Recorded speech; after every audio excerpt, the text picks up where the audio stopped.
new technology has arrived to the keyboard market that will actually make you play better in any FPS game. After weeks of testing, I actually believe that this will result in similar craze as when everyone upgraded their monitors from 144Hz to 240Hz because they understood they're playing in a disadvantage. In most games, we use the keyboard to move, and for a long time companies have tried to find ways to make that interface between the player and the game quicker. The goal is to feel like you are controlling the game straight with your brain, not feel like you are slowed down by tools like the keyboard. The company Wooting invented Rapid Trigger, an amazing feature that brings us one step closer to this goal. And of course, other companies are already trying to catch up. First, we will look at what Rapid Trigger is, why is it so important, and then we will compare two keyboards that have this feature.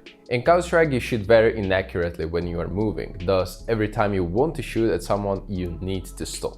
Stopping as soon as possible could be the deciding factor if you win the duel or not. You speed up the stopping motion by counter-strafing, meaning you first release the movement button you were holding and then press the button of opposing movement direction for just a fraction of a second. For visual understanding, here is a simple simulation how fights in Counter-Strike occur. While you want to be static for accuracy, you want to move in between engagements to make it difficult for your opponent to kill you. This is where mastering counter-strafing brings its true value. How fast the keyboard reacts to you releasing the movement keys plays a big role in how intuitive counter-strafing feels. Most keyboards detect the key press using a static actuation point. When you cross a certain point in the key press, the key gets pressed, and on the release, you again cross that point that resets the key. This could be a non-significant distance that introduces some delay into the release of your movement. This is where Rapid Trigger comes in. It dynamically adjusts the actuation point based on your intention to press or release the key. Meaning you can push the key into any distance, and at any time you start releasing, it will instantly detect that you release the button. The game becomes much more immersive as there is no delay between your action and what your character does in-game. When you start pressing, it presses. When you start releasing, it releases. You can still set the actuation distance, but it is not tied to a fixed spot. This translates into a much more responsive gaming experience that feels very fluid and natural. This is achieved using a new category of keyboard switch called analog switches. Classical keyboard switches can only detect if a key is pressed or not, but analog switches are able to tell how much you actually press the key. Analog keyboards have been around for a while, but Wooting was the first to use them full potential with the invention of Rapid Trigger. Here I want to point out that not all analog keyboards have Rapid Trigger. Another amazing feature of analog keyboards is that they can emulate controllers for racing games much better. They allow you to control the acceleration or steering with fine precision, unlike classical keyboards. Lastly, they allow you to customize the actuation distance differently for every key. For example, a great way to use this in Counter-Strike is to set up like I did in configuration of the keyboard.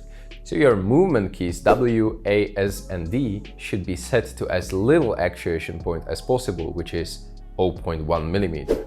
This ensures that whenever you press your movement key, you will start moving when you press your key by 0.1 mm, so it's pretty much instant. Same as the setting of Rapid Trigger. I max out the sensitivity on my W, A, S, and D keys, which determines how much I need to release the key to deactivate it and then press to activate it again. So Wooting has sent me their keyboard to check out the Rapid Trigger, as I haven't heard about it before, so I decided to, make a video about it, including a comparison to a competitor by Steelseries, which is here.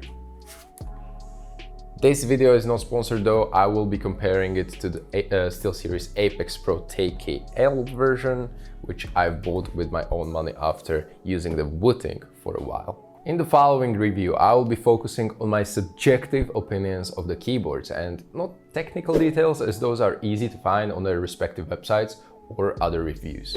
So let's start with Wooting 60HE and its design. The design feels very minimalistic, which I'm a big fan of. The whole keyboard is small in dimensions, but at the same time feels sturdy, durable, and somewhat heavier than I would have thought it. So I absolutely love the original strap that you can attach to the side of the keyboard, which might become handy if you travel to a LAN event, for example. But even if you don't, it adds a nice premium feel to the keyboard, as it will catch your eye very easily in really any setup. So cable is a Type-C, also themed with the black and yellow color scheme to pair it up nicely with the side strap. At the bottom of the keyboard you will find yellow rubber feet to prevent the keyboard from moving around, and also small sticker with few technical details of the model itself. So unfortunately there are no height adjustment feet, but the keyboard is already in incline angle, so the keyboard doesn't just lay flat on the desk. Last but not least, there's a Wooting logo at the front of the keyboard, which is a great touch that just looks right. So for RGB lighting, I was pleasantly surprised with the amount of preset options you can choose, layouts, effects, and overall customizability.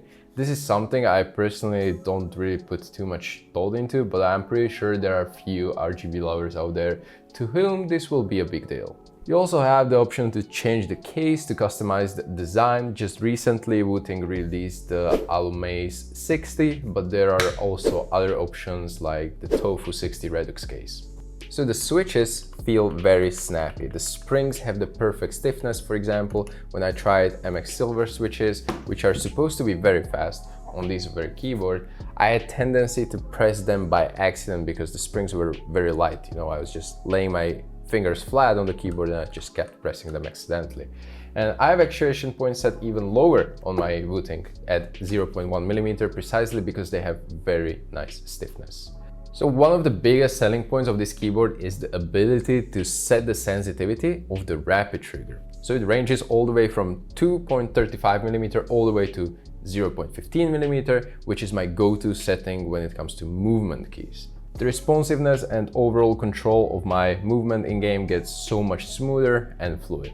So for configuration, you have two options. Either you download an app from Wooting where you can set everything up yourself, or you can get closer to plug-and-play experience by accessing driver directly in your browser on Wootility website. Whatever way to set up your keyboard you choose, you can set up different keyboard profiles, remap keys, set different actuation points on each separate key that's big, obviously set up rapid trigger and its sensitivity, and lastly enable tachyon mode to increase input speed at the cost of disabling some RGB effects and brightness for optimal results. The configuration website is a very nice experience and I'd love to see it on the more products, honestly.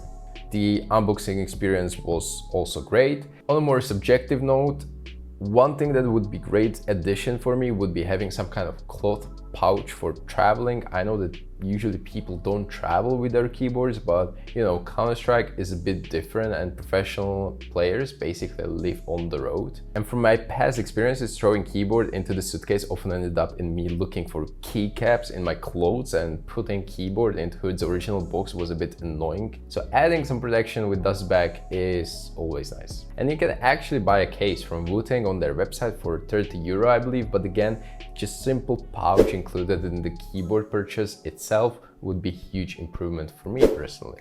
I would have much preferred if Wooting would have chosen to go with 75% layout first. That would solve all the cons I have with it. Because Wooting offers a full-size version of this keyboard, but I know many people dislike having a huge keyboard on the desk, so it is something you will have to consider yourself. So just for reference, this is 60% version of the keyboard and its surface area is around 350 centimeters squared, while 100% version is 690 centimeters squared. So it's gonna be almost twice as big. So my biggest con with the keyboard is its 60%. I didn't even realize which keys are supposed to be arrows until I found out randomly. It should be inscribed in the keycaps, so it would be more obvious. There are no legends on the side of the keycaps, so you don't really know secondary purpose of each key. This is incredibly confusing for someone like me who have not used 60% keyboard layout before. You will have to rebind a lot of in-game functions like accessing console. So to access the console, which would normally be the button right under the escape, you now have to press FN or a function key and the escape, which are two buttons that are farthest apart on the keyboard, and you would have to have the biggest hand in the world to pull off this keybind. And I found myself using the right hand just to press FN key, and I couldn't get used to it as I was always having my right hand on the mouse in the previous versions of the keyboards that I use. Okay, so let's move to SteelSeries. For second keyboard, we have SteelSeries Apex Pro TKL version. We'll be looking at the wired version, but there's also wireless one, which I have not tested. So let's start with the design. So the keyboard looks very slick and premium at the same time. Compared to Wooting, it feels a little bit naked, as the keycaps don't actually sit inside the case, but they sit just on top of it, also known as low profile case. This also makes it feel easier to clean. This keyboard comes with its own quirky feature. Wooting had strap, Apeks has a little display which you can use to set up the keyboards. Features like actuation point, RGB lights, set macros, or choose different profiles is up here in the top right corner. You can also load up a custom image that you can have on display at all times, or you can just draw something yourself.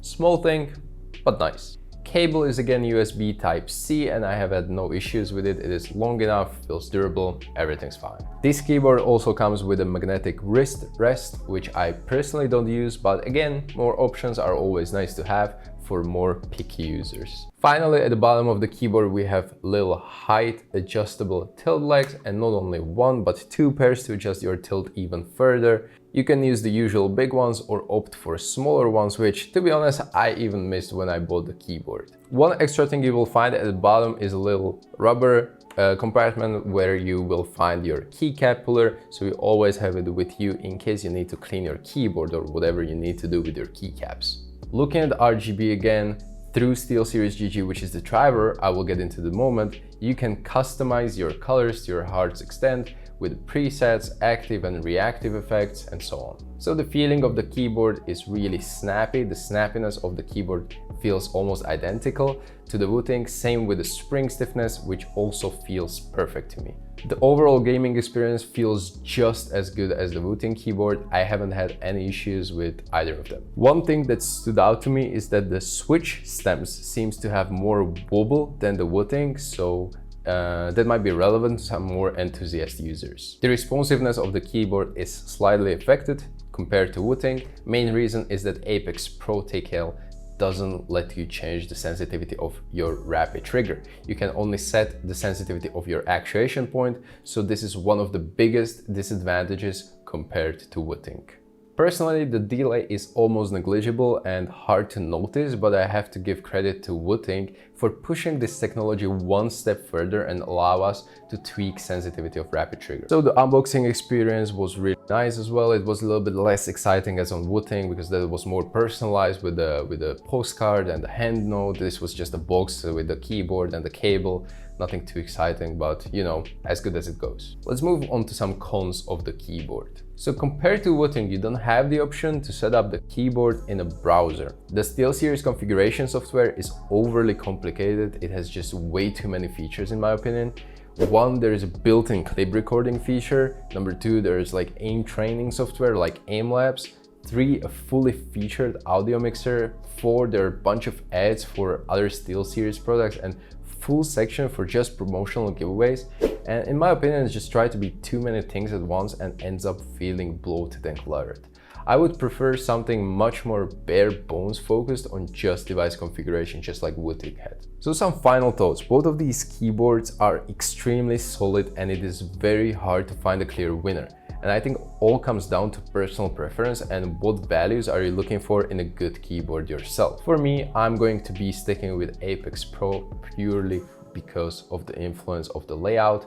I'm not a big fan of 60% keyboards. I don't think it works really well in Counter-Strike, which is my primary game, and even after a few weeks I just couldn't get used to navigating through function key to squeeze the maximum potential of the Wooting keyboard. Because I feel like this keyboard might make one of you guys happy as well, I'm doing a giveaway on my Instagram where you can get the Steelseries Apex Pro 10K less version yourself. All you have to do is head to this post, follow simple steps, that's it.